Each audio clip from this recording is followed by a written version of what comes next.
환영합니다. 오늘 참 날씨가 무덥네요. 근데 오늘 예배는 여러분 삶의 무더위와 짜증을 다 날려버리는 하나님의 은혜가 넘치는 예배가 될 줄로 믿습니다. 오늘 찬양대 감사드립니다. 찬송가 한 권을 다 뗀 것 같아요. 몇 곡이 거기 안에 들어가 있던 것 같은데 하여튼 은혜로운 찬양 감사드리고요.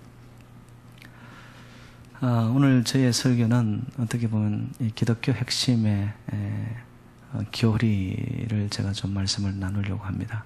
그래서 다소간 좀 딱딱한 느낌이 들더라도 여러분들 잘 따라오시기를 바라고요. 기독교의 가장 핵심적인 교리를 하나를 꼽으라 그러면은 이신칭의입니다. 우리가 구원에 이르고 의롭다 여김을 받는 것은요, 율법과 행위로 인해서가 아니라 믿음으로 말미암아, 오직 믿음으로. 그래서 믿음 자체도 보면은 우리가 구해서 얻어지는 것이 아니고요, 믿음도 보니까 하나님의 선물이더라는 거죠. 그래서 우리가 신앙생활을 한다, 믿음의 여정을 지금 걸어가고 있다, 이 자체는 전적인 하나님의 은혜이고 하나님의 주권입니다. 그래서 여러분, 우리가 어떤 구원의 행위와 또 우리가 하나님의 나라에 이른다, 이런 모든 것들이요, 내가 이 땅에서 얼마나 잘했느냐, 이런 기준이 아니라는 겁니다. 그래서 하나님이 그저 우리에게 은혜로 주신 것이다. 은혜로 주신 것이다. 그러면 율법에 대하여서는 죽고 예수를 그리스도로 고백한 자들에게 주어지는 그 하나님의 실제적인 은혜가 무엇이냐, 그게 오늘 본문이 다루고 있습니다. 1절에 보면은 그리스도를 예수 안에 있는, 그리스도 예수 안에 있는 자에게는 결코 정죄함이 없나니라고 이야기합니다. 그래서 은혜로 살아가는 자에게 있어서 가장 하나님이 먼저 허락하신 이 축복이 뭐냐 하면은 정죄함이 없다라고. 정죄함이 없다라고.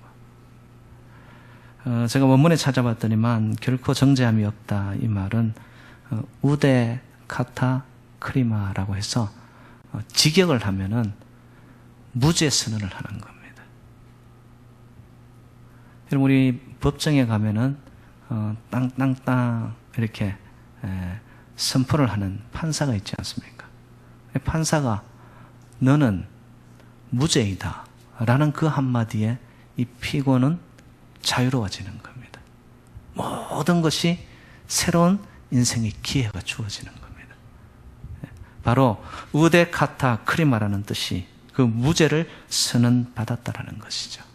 그래서 이것을 신앙적으로 또 신학적으로 조금 적용을 해본다면, 저와 여러분들은 죽음 이후에 하나님 앞에 반드시 서야 됩니다. 심판대 앞에 서야 된다는 것이죠. 그래서 히브리서 9장 27절의 말씀은 한 번 죽는 것은 사람에게 정해진 것이요, 그 후에는 무엇이 있으리니?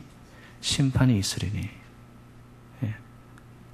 언젠가는 한번 하나님 앞에 우리가 살아왔던 삶의 모든 것들이 파노라마처럼 펼쳐지는 그런 때가 온다라는 거예요.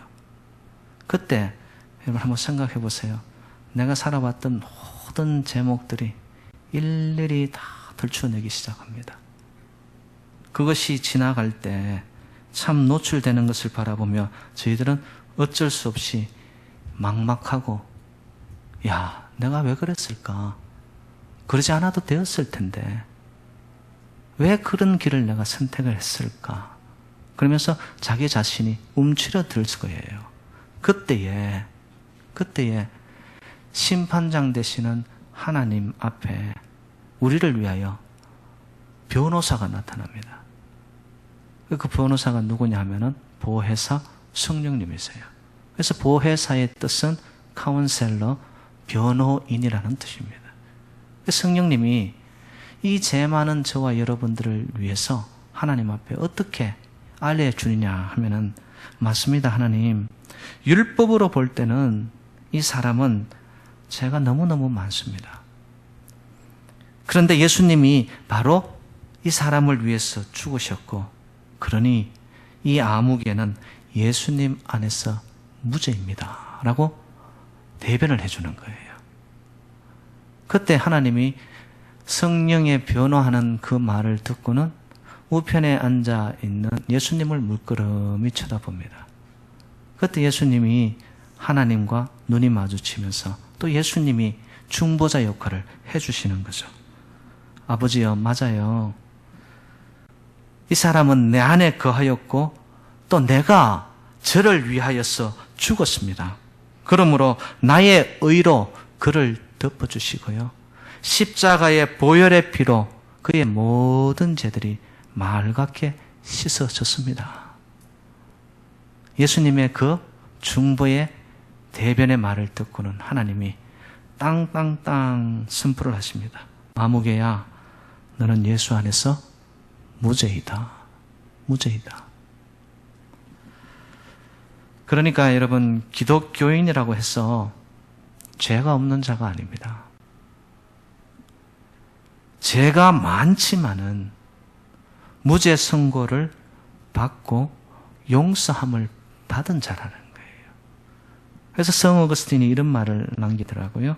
십자가를 중심으로 볼 때 모든 인간은 다 죄인이다. 다만 용서받은 죄인과 용서받지 않은 죄인 두 종류의 죄인이 있을 뿐이다. 여러분, 기독교인이라고 해서 우리가 이렇게 예배를 드리고 성전 안에 와 있다고 해서 죄로부터 자유로운 건가요? 아니라는 것이죠. 모두가 다 죄인의 모습이지만 저와 여러분들은 하나님께서 결코 정죄함이 없다라고 저희들을 무죄 선언하여 주셔서 용서함 받은 자인 줄로 믿습니다. 그래서 선고를 앞둔 자가 여러분 가장 바라는 단 한마디가 뭘까요? 너는 이제 무죄야. You are now free. 너는 이제 자유로운 자가 되었어. 이 한마디에 그의 삶이 새로워지는 거죠.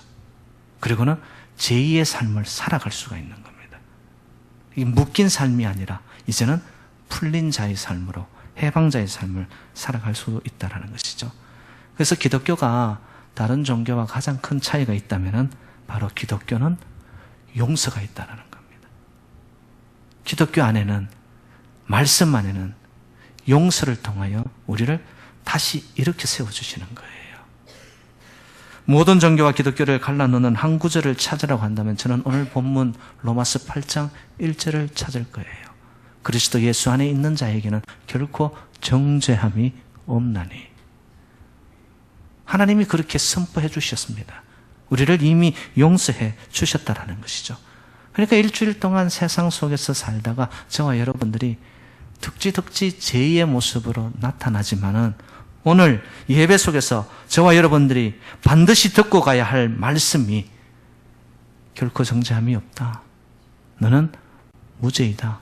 너는 이미 용서함을 받았다. 여러분, 이 말씀이 저와 여러분들의 영혼에 들려지기를 주님의 이름으로 축복합니다. 그 말씀이 들려질 때 내 삶 속에서 나타나는 것이 뭐냐면 회복이 일어납니다. 그리고 치유가 일어나고요. 그때 그 용서함을 통하여 나 안에서 능력이 나타나기 시작합니다. 그렇구나. 나는 이제 all free. 모든 것이 맑게 지워졌구나. 그러면서 다시 한번 일으켜 세워짐을 받으면서 우리는 세상을 향하여 당당히 나아가게 되는 거죠. 여러분, 세상 앞에, 사람 앞에 다시 당당함으로 설 수 있다는 이 자체가 능력이 되거든요. 우리는 죄로 말미암아서 자꾸 움츠러듭니다. 기가 죽습니다. 어떻게 살아갈까?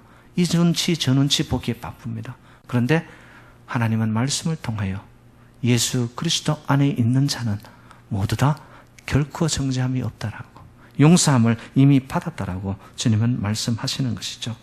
그래서 때때로 예수를 믿지만 내 자신이 비참해지고 하나님 앞에 초라해지고 또한 구원에 대한 의심이 찾아오지 않습니까? 여러분, 그때마다 오늘 본문 1절 말씀을 묵상하세요. 그리고 자꾸 암송하세요. 그렇지. 그리스도 예수 안에 있는 자, 바로 나, 내 인생 하나님께서 결코 정죄함이 없다라고 선포해 주셨잖아. 그럼 뭐 이런 일로 왜 나의 작은 일 앞에 이렇게 자꾸 내 스스로가 의기소침해지는 거지? 다시 일어서게 된다는 것이죠. 여러분, 모든 인간이 가장 원하는 큰 위로와 휴식이 무엇일까요? 무엇이 여러분에게 주어지면 정말 인생에 참된 안식이 찾아오는 것인가요? 여러분, 베케이션을 가면 그렇습니까? 아니면 누군가가 엄청난 금전적인 보상을 여러분에게 갑자기 하늘에서 날벼락 떨어지듯이 돈보따리가 떨어지면 여러분 휴식이 찾아오고 안식이 되는 것입니까? 아니면 사람들이 여러분을 알아줘요. 인기, 명예, 박수갈채, 이런 것들이 여러분에게 주어진다고 진정한 나의 삶의 영혼의 존재적인 채워짐과 안식이 있을까요? 그렇지 않습니다. 여러분, 이 땅의 것들은요, 정말 있다가도 없어지더라고요. 특별히 사람들의 인기와 박수갈채는요, 이 거품과 같아요. 거품이 불빛에 그냥 모양을 지키고 있을 때는 무지개 빛깔로 나타나면 굉장히 컬러풀합니다. 반짝반짝반짝하죠. 그런데 그 사람의 말에 인기의 박수갈채는요, 여러분 건드리면 없어져 버립니다. 그 위에 우리의 인생을 올려놓을 수 있는 반석이 되지 않는다는 거예요. 흔들리는 것을 통해서 어떻게 우리 인생에 참된 안식이 있고 쉼이 찾아옵니까? 진정한 근본적인 위로와 쉼은 바로 우리가 죄에서 노임을 받았다라는 이 자유와 해방감입니다.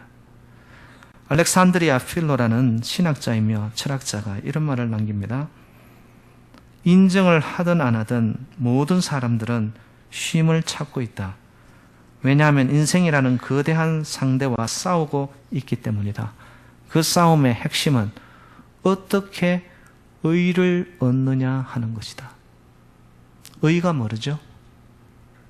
내 인생이 옳게 바르게 정직하게 하나님이 인정하는 삶을 살고 있느냐. 이 말은 죄된 삶으로부터 내가 어떻게 자유로운 삶을 살아갈 수 있느냐. 여러분, 죄의 문제는요, 이 땅이 결코 해결할 수 없습니다.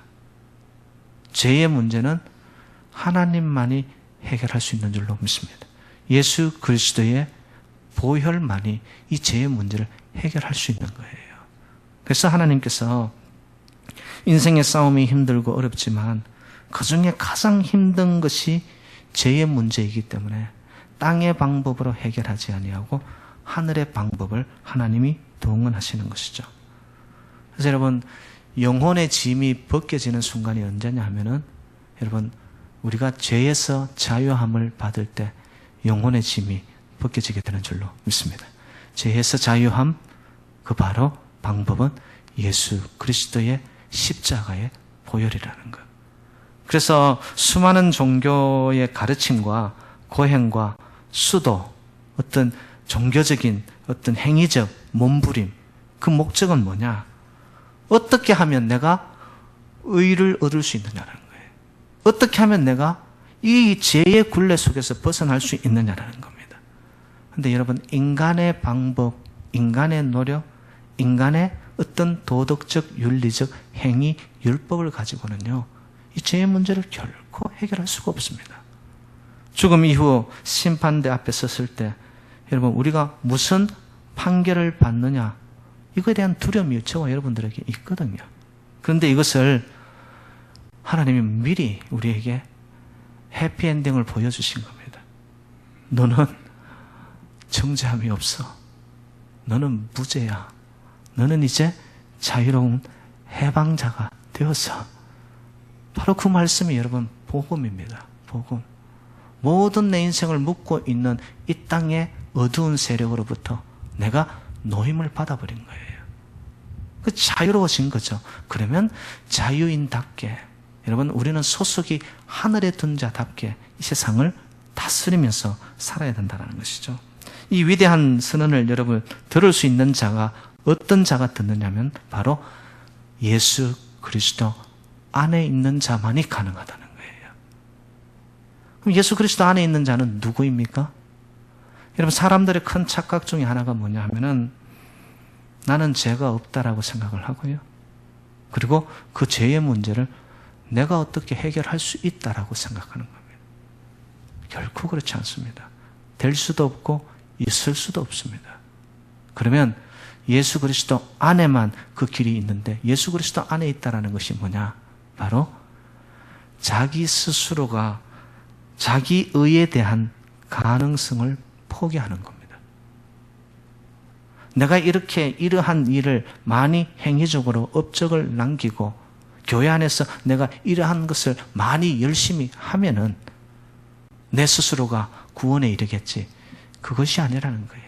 의의 문제는 인간의 노력이 아니라 하나님으로부터 주어지는 것이라는 거죠. 그래서 내 스스로가 의의 문제, 죄로부터 노임을 받는 방법을 나는 할 수 없구나.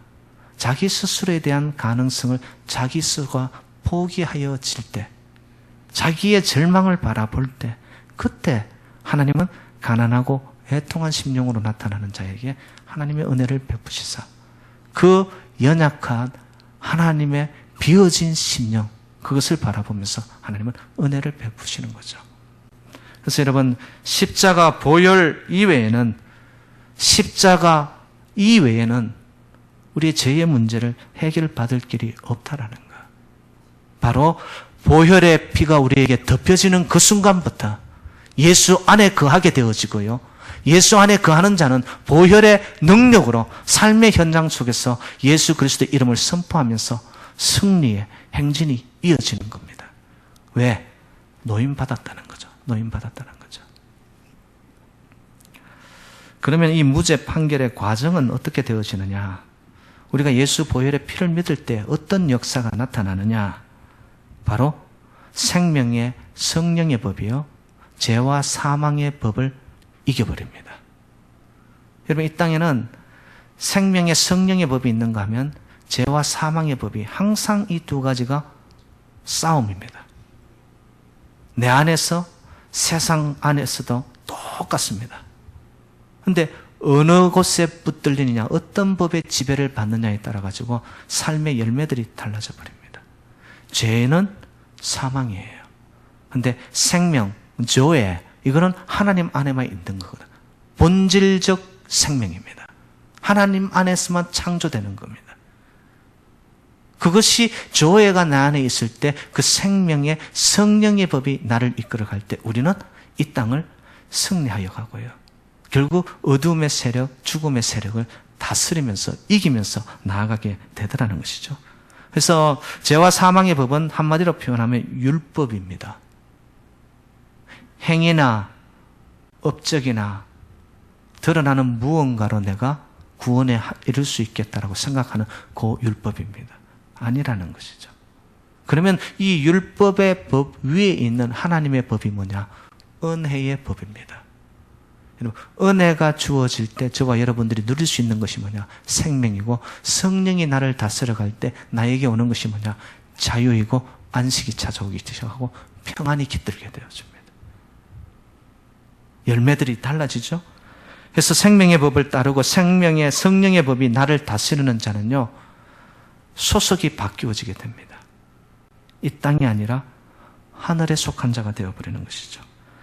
그러면 이 죄와 용서라는 특혜는 공짜로 주어지는 것이 아니라 우리에게 무죄 선언을 위해서, 다시 표현하면은 우리를 생명의 성령의 법으로 인도하여 죄에서 해방받고 죄에서 자유로움을 누리게 하기 위해서 하나님 편에서는 무엇을 지불하였느냐? 독생자 예수 그리스도를 십자가에 죽이시는, 예수 그리스도가 대가를 지불함을 통하여 저와 여러분들은 구원을 얻게 되었다는 것. 그래서 성부 하나님은 자기 독생자 아들을 이 땅에 보내사 죄인된 인간의 모습으로 스스로 율법의 모든 요구를 담당하십니다. 왜?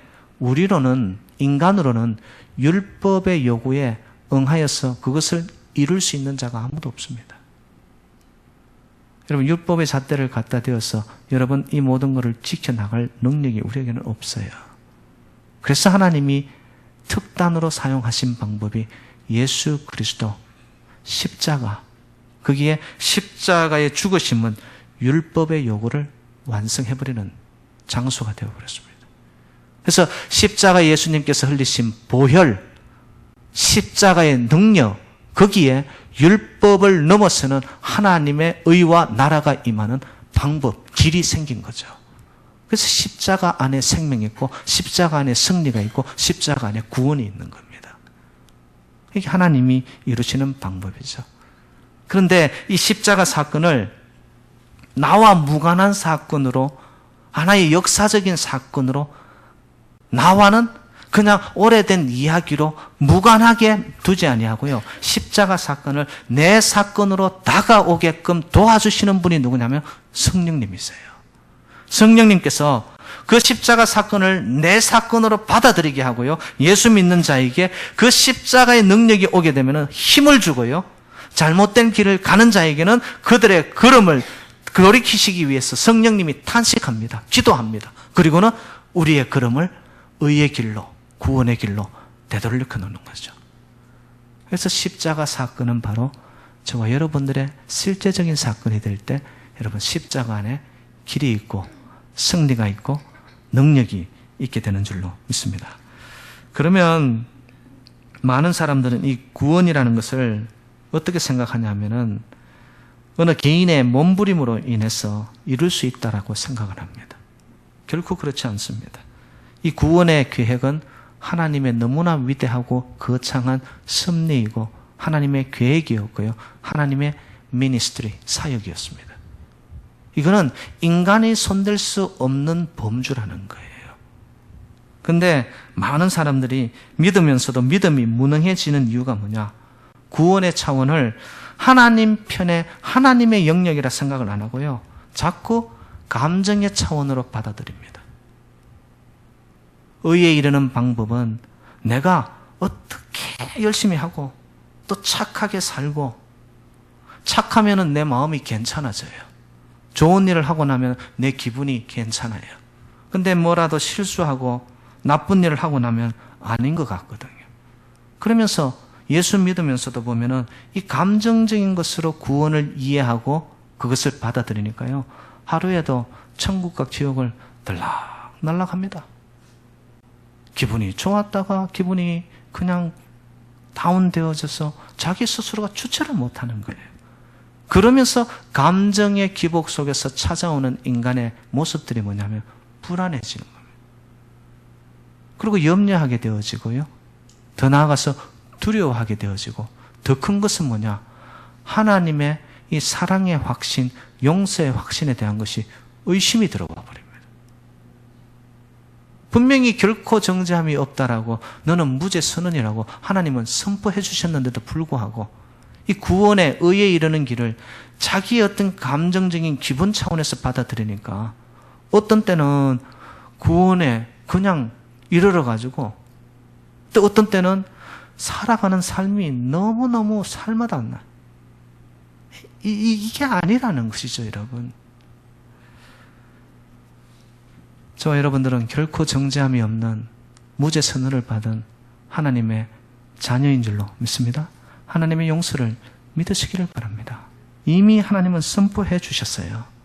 데이빗 시몬스라는 사람이요, 한 40년간 기독교 상담을 했습니다.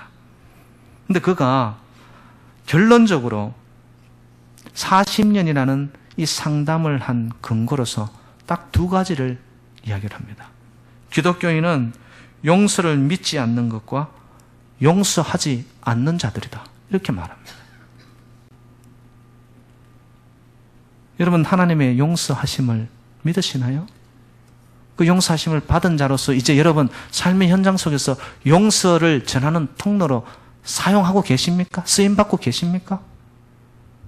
정말 내가 모든 죄들이 노임받는 해방자로 자유인으로 내가 용서받은 자라면요, 삶의 현장 속에서 용서의 통로로 쓰임받아야 됩니다. 여러분, 용서는 강력한 거예요. 그 파생 효과는 이루 말할 수 없습니다. 용서의 삶, 내가 하나님으로부터 용서를 받았고 내가 용서의 삶을 실천하면서 살아가고 있는 자는요, 삶이 복잡하지 않습니다. 아주 간단 명료합니다. 무언가가 막힌 것이 있죠. 그 막힌 것 앞에 자기가 하나님으로부터 용서받았고 그 막힌 것을 용서함으로 풀어나가자. 그러면 소통이 일어나게 되죠. 소통이. 막힌 것 자체도 소통으로 열려가고 뚫려지고 하니까 이러한 사람의 삶은요, 물 흘러가듯이 얼마나 순순한지 모릅니다. 근데 내가 하나님으로부터 용서함을 받았다는 이 사실 자체도 보면은 흐리멍텅하고요. 그리고 실제적으로 삶의 현장 속에서 자기가 용서의 도구로, 용서하는 인생의 하나의 물꼬를 트는 창문으로 아니면 통로로 자기가 노력하지 않아요. 어떻게 보면 하나님의 은혜는 하염없이 우리에게 주어지고 축복이 흘러들면도 불구하고 우리가 그것을 막아서는 경우들이 얼마나 많은지 모른다는 거예요. 제가 다시 한번 물어보겠습니다. 저와 여러분, 결코 정죄함이 없는 하나님의 용서가 무죄 선언을 받은 그러한 은혜가 저와 여러분에게 있음을 믿으십니까? 용서받은 거예요, 벌써. 근데 이 용서가 능력으로 나타나지 않는 또 다른 이유가 뭐냐? 이 사탄 마귀의 방해 때문에 그렇습니다. 사탄은요, 우리에게 이렇게 속삭입니다. 나는 너의 지난 여름 네가 무슨 짓을 했는지 다 알아. 이럽니다. 너는 의롭지 않아. 내 속에는 탐심과 욕심과 게으름과 거짓과 음모와 술수가 가득 찬 어두움의 자녀야. 사탄의 속임수입니다. 그런데 그 이야기를 듣고 있는 동안은 뭐예요? 자기가 맞다. 맞아. 내 자신을 보니까 그게 나는 불의한 자고 나는 구원받지 못한 자고 그러면서 주눅들고 그 죄의 구렁텅이로 자기가 헤어나지 못하여 그 늪으로 빠져듭니다. 여러분, 이런 위협 앞에서 우리는 어떻게 해야 될까요? 이런 사탄 마귀의 어두움에 영혼을 괴롭히는 상황들이 생기고 우리의 마음들이 짓눌려질 때에 여러분, 믿음의 고백을 한마디로 외치십시오. 그게 뭐냐? 그리스도 예수 안에서 나는 결코 정죄함이 없는 자이다. 나는 하나님의 자녀이다. 하나님이 이미 용서해 주셨다. 감히 니까 것이 어떻게 나를 네 마음대로 한번 해봐라. 할 테면 해봐라. 여러분, 나에게 이미 하나님이 주신 이 용서의 능력이 나에게 있고 그것을 맛본 자라면요, 삶의 현장 속에서 그런 것을 선포하면서 살아야 되는 거예요. 그것이 나타날 때에 우리를 감히 누가 건드려 놓지를 못합니다. 저와 여러분들은 하나님의 자녀임을 믿으시죠? 소속이 하늘이고 우리의 주인은 전지전능하신 하나님이신 줄로 믿습니다. 여러분, 사탄 마귀들이 여러분의 인생에 찍자를 놓지 못하도록 선포하시라니까요. 왜 찍자 놓고 막 자꾸 괴롭히는 줄 아세요? 주인이 없고 주인이 흐르멍텅한 그곳에는 자꾸 날라듭니다. 건드려 놓습니다. 혼란스럽게 합니다. 그리고 끌고 놓습니다. 그리고는 뒤집어 버립니다. 사탄의 방법이죠, 이게.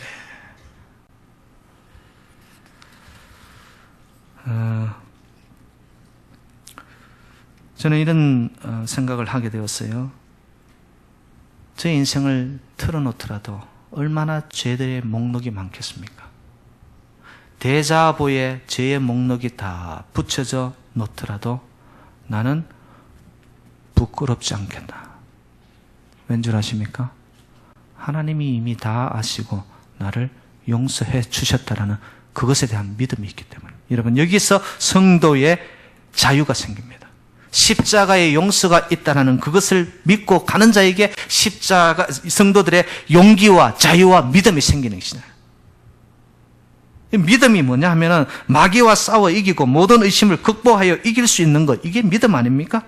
이게 능력 아닙니까? 여러분, 용서 안에는 엄청난 능력이 있습니다. 그 능력이 저와 여러분의 것이 되기를 주님의 이름으로 축복합니다. 사망의 법이 아닌 생명의 성령의 법 안에서 저와 여러분들은 이제는 자유인이 되었다는 것이죠. 그러면 이 용서함을 받은 자로서 그러면 앞으로는 어떻게 살아갈 것이냐? 그냥 다람쥐 쳇바퀴 돌듯이 똑같은 걸음을 답습하듯이 아유 이렇게 해도 하나님 어차피 나를 용서해 줄 테니 여러분 그러면은 안 된다라는 거죠. 그래서 오늘 본문에서는 사도 바울은 명확하게 이야기를 합니다. 육신의 생각은 사망이요 영의 생각은 생명과 평안이니라. 그러면 앞으로 우리의 삶은 어느 쪽으로 가야 되느냐 하면은 육의 생각을 따라가는 것이 아니라 영의 생각을 따라가야 된다는 거예요. 육의 생각을 따라갈 때 6절에서는 그 끝은 사망이요 영의 생각은 생명과 평안이라고 말합니다. 저와 여러분에게 생명과 평안이 있기를 주님의 이름으로 축복합니다. 앞으로 우리의 삶은 하나님이 기뻐하는 삶, 영의 삶, 육신의 삶은 8절에 봤더니만 하나님을 기쁘게 하지 못한다고 이야기합니다. 그러면 영의 삶으로 내 내면의 중심의 존재적인 그러한 심령이 무엇으로 붙들려 무엇으로 채워져 어떤 삶의 방향을 살 것인가, 거기에 우리의 인생의 초점이 이루어질 때에 하나님께서는 우리를 생명과 평안의 길로 인도하여 가실 줄로 믿습니다. 사랑하는 여러분들, 육신을 따르는 자에게는 반드시 찾아오는 것이 뭐냐? 불안하고요, 염려가 찾아오고요, 생각지 못한 두려움이 찾아오고요, 그 끝은 사망으로 우리가 헤어나지 못합니다. 그러나 영을 따르는 자, 삶의 진정한 의미를 하나님께 두고 하나님의 뜻을 따라 살아가는 자, 성령이 나를 덮어 아버지의 영으로 충만하여 그 영으로 붙들려 살아가는 자에게는 자유와 평강과 생명과 더 나아가서 참된 쉼과 안식이 주어질 줄로 믿습니다. 생명은 하나님에게만 있습니다. 여러분, 우리 인생길 어느 곳에든 어떤 순간이든 두 갈래 길입니다. 육이냐 영이냐, 죄냐 의냐, 더 나아가서 껍데기냐 아니면 삶의 내면이냐. 여러분 기억하십시오. 영의 생각은 생명과 평안이요, 죄의 생각, 육신의 생각은 결국 사망이라는 것. 저와 여러분들은 이미 하나님 앞에 결코 정죄함이 없는 자로, 용서함을 받은 자로서 이제 앞으로의 삶들이 육에 치우치는 삶보다는 영의 삶, 아버지의 뜻을 따라가는 삶이 되어질 때 저와 여러분들에게 넘쳐나는 생명과 평안과 기쁨과 쉼과 안식으로 채워지는 날마다의 삶의 승리가 저와 여러분과 함께 하시기를 주님의 이름으로